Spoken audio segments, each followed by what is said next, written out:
and you wanna write it down. Would it kill you just to listen? Hola, ¿qué tal? Hoy vamos a explorar una idea muy potente sobre la transformación personal.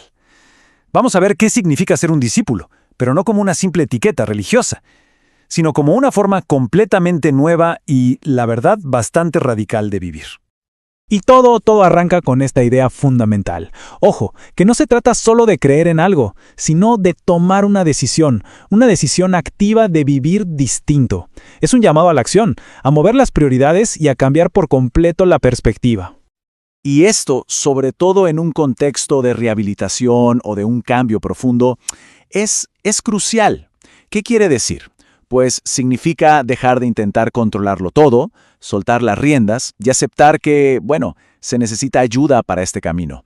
No es una demostración de fuerza, para nada, sino más bien una aceptación de que esto es un proceso. Y miren, esta imagen lo resume perfecto. Es el cambio de mentalidad total. Es pasar de ese modo de vida defensivo, rígido, donde hay que imponer la opinión y tener siempre la razón, a uno de apertura, de humildad. Ahora la meta es otra: aprender, escuchar y, lo más importante, crecer. Ok, vamos con el primer punto clave. A ver, el llamado no llega cuando uno se siente perfecto o súper preparado. De hecho, suele ser todo lo contrario. El viaje empieza justo ahí, en medio de la imperfección.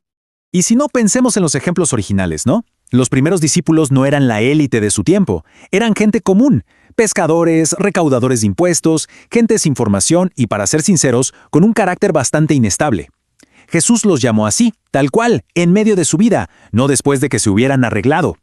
Y este punto es fundamental, porque refuerza la idea de que la capacidad para cambiar no tiene por qué venir de uno mismo. La fuerza para el proceso se recibe, no es algo que se tenga que poseer desde antes. No se trata de ser suficiente, sino de estar dispuesto a recibir esa ayuda. Y el beneficio práctico de esto es inmenso. Al entender que no se necesita ser perfecto para empezar, se eliminan la culpa y la vergüenza. Y estos dos sentimientos, la verdad, pueden paralizar a cualquiera. Pero esta perspectiva lo que dice es, oye, tu presencia en el proceso es lo único que se necesita ahora mismo. Muy bien. Ahora vamos a ver cómo esto nos ayuda a darle un nuevo marco al porqué de los patrones destructivos.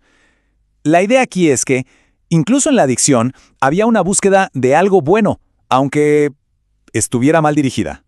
Y esta es la pregunta del millón. Pero la respuesta puede ser mucho más profunda y compasiva de lo que se suele pensar. No es una pregunta sobre debilidad moral, sino sobre el dolor humano. Lo interesante de esta idea es su simpleza y su poder. En el fondo, el consumo problemático no es una búsqueda de autodestrucción, sino un intento, a veces desesperado, por encontrar alivio, por encontrar paz, pertenencia o simplemente un respiro del sufrimiento. Justo aquí, empieza el verdadero cambio de identidad. Implica abandonar esa etiqueta de roto o defectuoso, una etiqueta que lo único que hace es generar desesperanza. En su lugar, se presenta esta afirmación, que es radical y es el verdadero punto de partida. Y esa vieja identidad se reemplaza con una nueva, la de un buscador. Alguien que, en su anhelo por algo mejor, simplemente tomó el camino equivocado.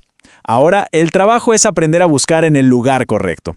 Es una visión con muchísima más esperanza, ¿no creen? Bien, ahora, ¿cómo se desarrolla esto? Miren, la adicción no existe en el vacío. Así como los discípulos estaban atrapados en sistemas sociales y religiosos de su época, la adicción es en sí misma un sistema, y uno muy complejo. Fíjense cómo se descompone aquí. No es solo la sustancia, para nada.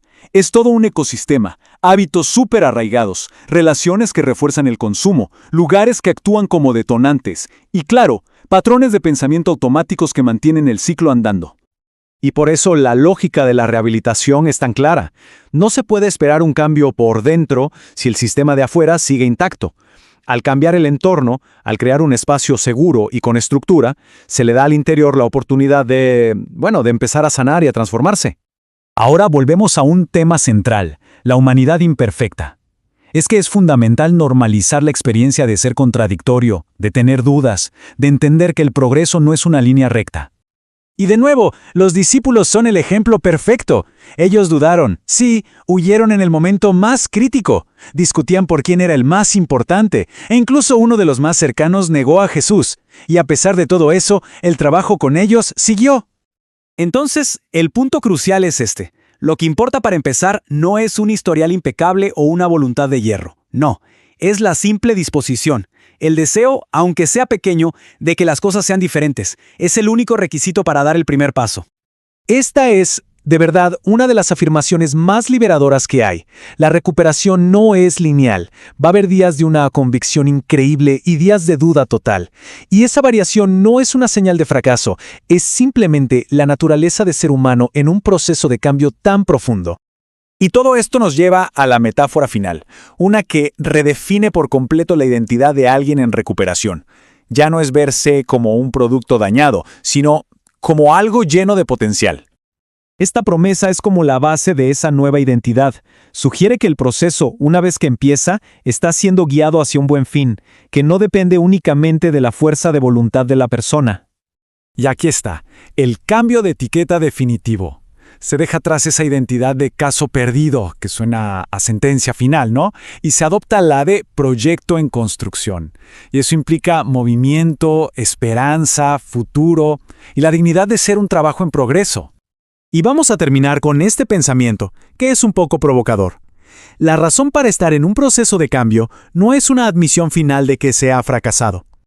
Es justo lo contrario. Estar aquí, en este proceso, no es el final de la historia. Es el comienzo. Es literalmente la primera página de un capítulo nuevo. Y bueno, esa perspectiva lo cambia absolutamente todo.